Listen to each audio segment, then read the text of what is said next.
You will dine in the kitchen. You will dine in the kitchen. The words landed softly, too softly, which somehow made them worse. The long dining table at Ashcroft Manor fell silent.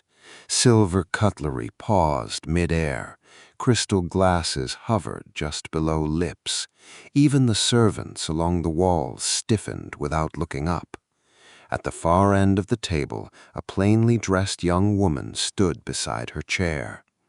She had not yet sat. She had not yet spoken. And yet Lady Margaret Ashcroft had already decided she did not belong. "You heard me," Lady Margaret continued, folding her napkin with delicate precision. "We reserve this table for our guests." A faint ripple of laughter followed, polite, uncertain, but eager to agree with power. The young woman lowered her eyes. "Of course," she said quietly. No protest, no embarrassment, no explanation. And no one noticed the stillness in her voice. No one noticed that she did not hurry, did not shrink, did not break. But they should have. Before we go further, make sure you subscribe and tell me in the comments where you're watching from and what time you found this story. Because what happened inside this house before the night ended left no one untouched. The woman turned. A footman stepped aside to let her pass, barely glancing at her face. To him, she was nothing, just another inconvenience in a house already stretched too thin, trying to appear grander than it truly was.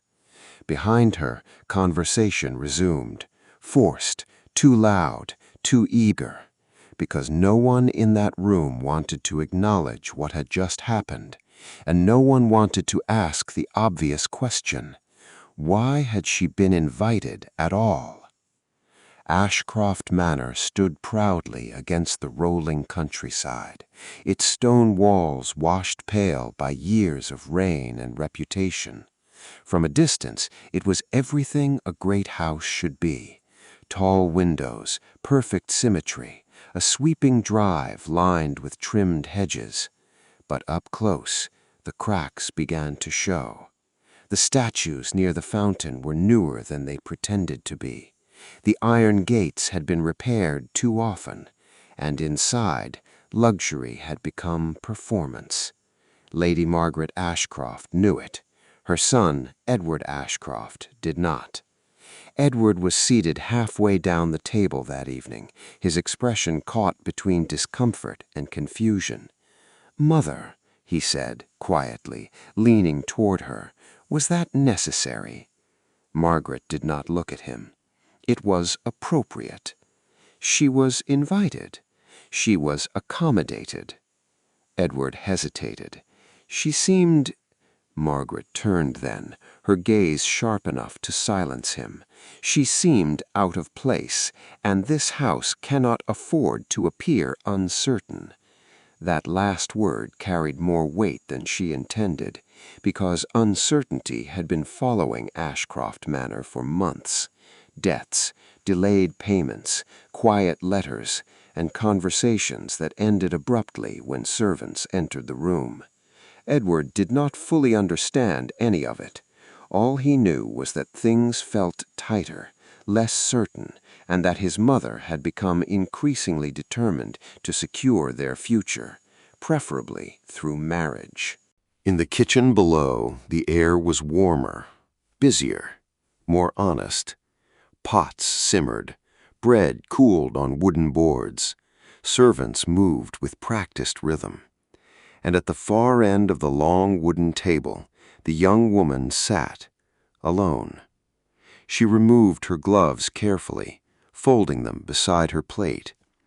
A maid nearby glanced at her. "You should not take it personally.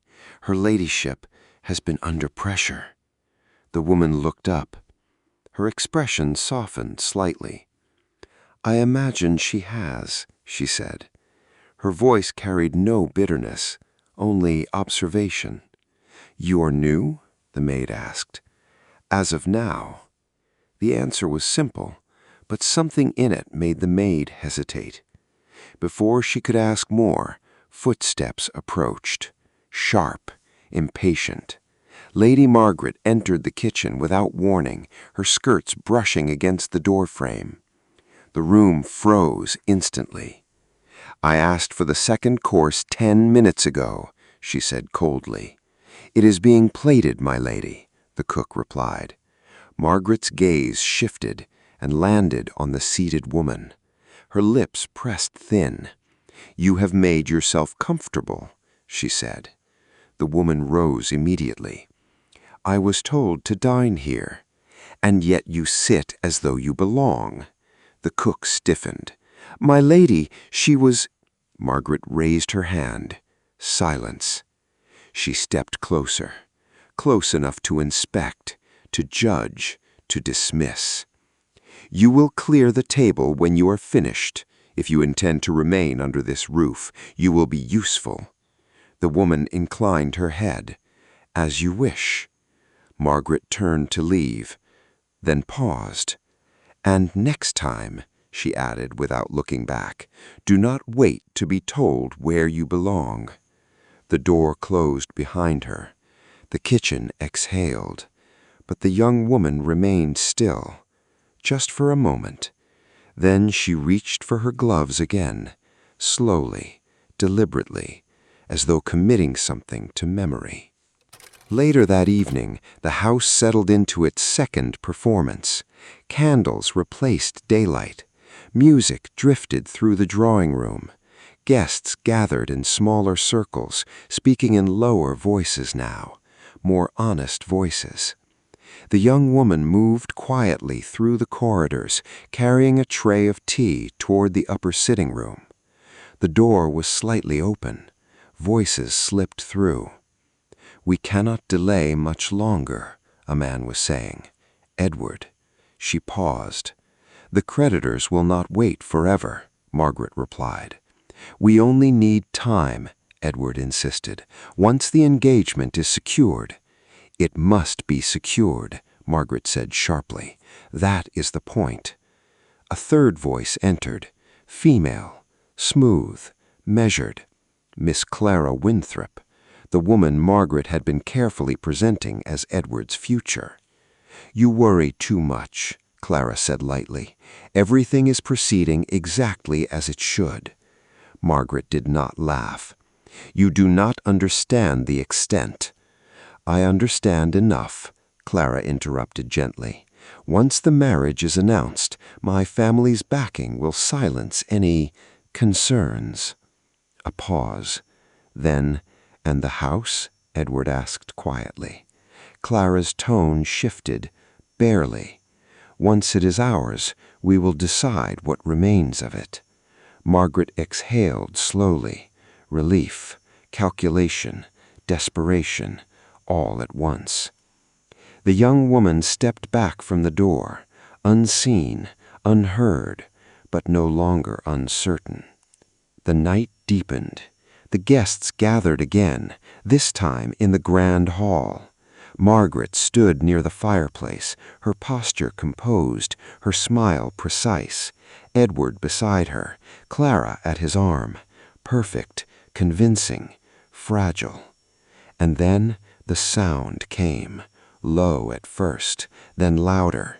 Engines, multiple, approaching fast along the gravel drive. The room stilled. Guests turned toward the tall windows. Lights cut through the darkness outside. 3 black motor cars swept to a stop beneath the entrance, each bearing a crest, old, recognized, feared. The front doors opened. Footmen entered first, then attendants, then a man stepped forward, tall, silver-haired, impeccably composed, the chief estate steward. Margaret moved quickly forward, relief flashing across her face. "At last," she said, "you've arrived. Please inform Her Grace that we are ready." But he did not stop, did not acknowledge her.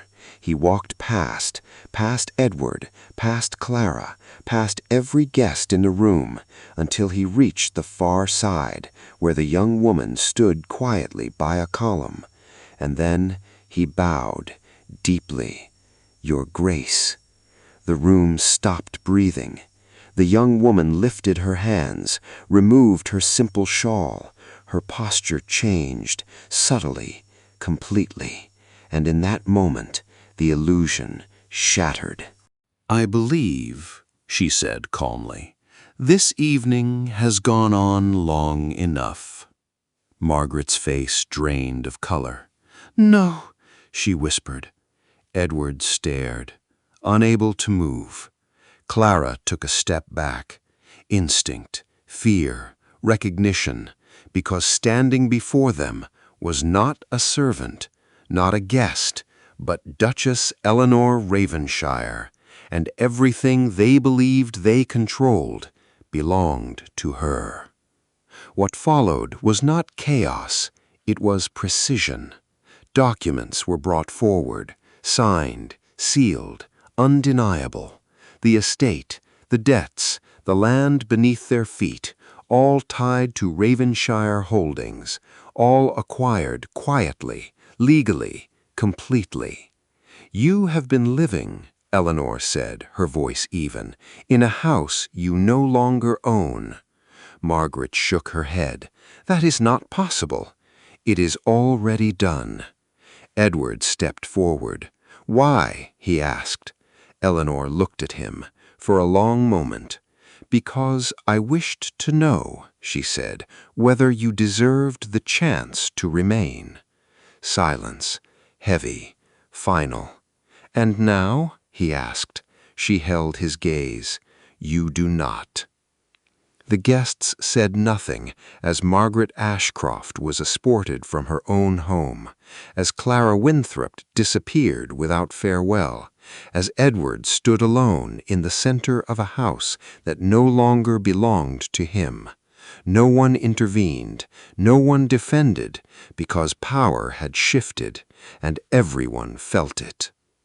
1 year later, Ashcroft Manor stood unchanged and entirely different. The gardens were tended, the halls restored, the illusion gone, replaced by something quieter, stronger. Elinor walked the grounds in the early morning light, speaking softly with the staff, who now worked without fear. In the distance, Edward stood beside the stablemaster, sleeves rolled, listening more than speaking, learning, slowly, properly, earning what he had once assumed was his. Because in the end, a house does not belong to those who sit at its table, but to the one who decides who is allowed to stay. If you enjoyed this story, subscribe and turn on notifications so you never miss the next one. And tell me in the comments, was the Duchess too harsh or exactly right?